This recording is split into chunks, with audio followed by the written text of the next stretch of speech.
Reports earlier today of a close encounter between a U.S. aircraft and a Russian jet that caused the American pilot to take evasive action.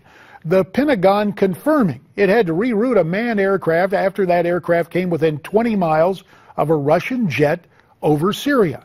With both the U.S. and Russia conducting airstrikes, the skies above that nation are becoming overcrowded, and that could lead to more dangerous situations. For more on this, we welcome in former CIA analyst Fred Fleitz, who's also the Senior Vice President for Policy and Programs at the Center for Security Policy. Also joining us, former intelligence officer and Middle East expert Michael Pregent, who's also a visiting fellow for the Institute for National Strategic Studies. Both these gentlemen join us from Newsmax, Washington. Fred Fleitz, about these flights above Syria. We hear in the best of times there can be confusion over air traffic.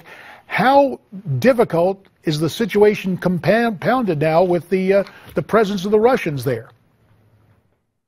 I think it's becoming a very serious situation, JD, and I might add that the Russians are also using ships to fire missiles at Syria right now. And there is a big problem. But I will add, American airstrikes in Syria are actually fairly limited. I do think that the United States and Russia will find an accommodation where each will conduct operations. But let's be clear, Russia will never honor an American demand for a no-fly zone.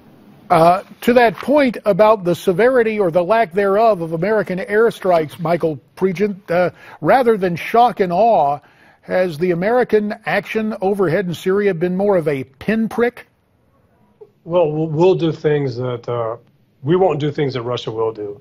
We rely on eyes on the ground or a U.S. trained rebel to call in an airstrike or good intelligence to call in a surgical strike. The Russians can basically be told, hey, bomb that area over there, and they're happy to do it. Our weapons are based on precision-guided munitions. Their weapons are developed to punish populations and to relocate populations. So they'll do things that we won't do, and they're already demonstrating that. About 3 minutes remain. Let's look here domestically. Reports out that the FBI has stopped 4 attempts to smuggle nuclear material to groups like ISIS in the Middle East.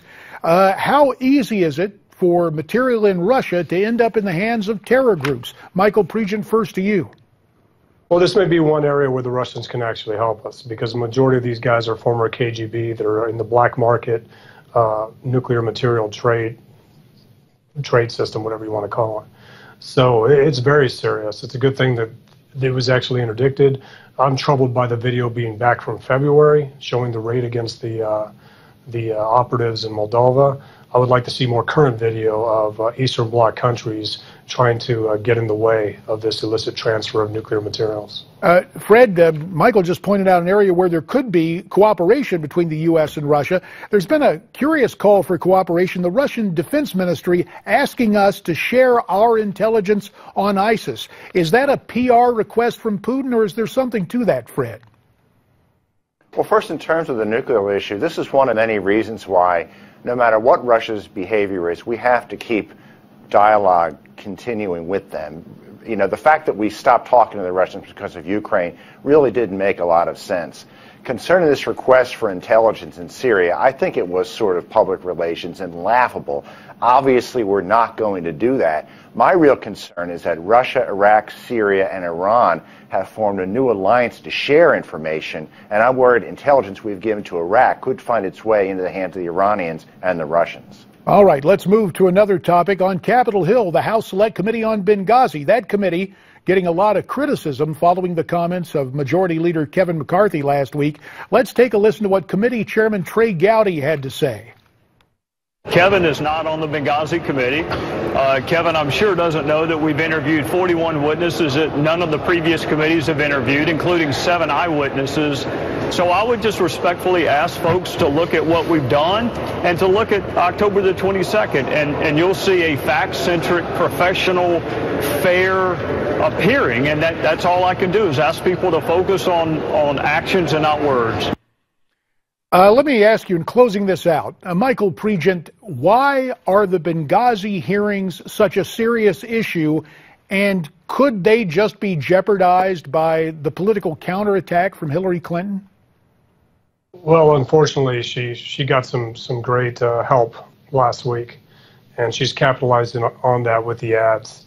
The truth is, the Benghazi hearings, the ones led by the House, are actually revealing information, and 41 witnesses, basically looking at emails that related to it, or at least trying to get to the emails related to the Benghazi time period.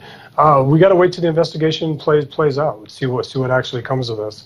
But it'll be important to see what role Hillary Clinton did not play in the Benghazi issue. We'll keep an eye on that, and we'll have you back, both of you, to talk about it, Michael Pregent and Fred Fleitz. Coming up, legislation in Congress to deal with Christian persecution in the Mideast. A key congressman who sponsored that bill joins us next. Stay tuned.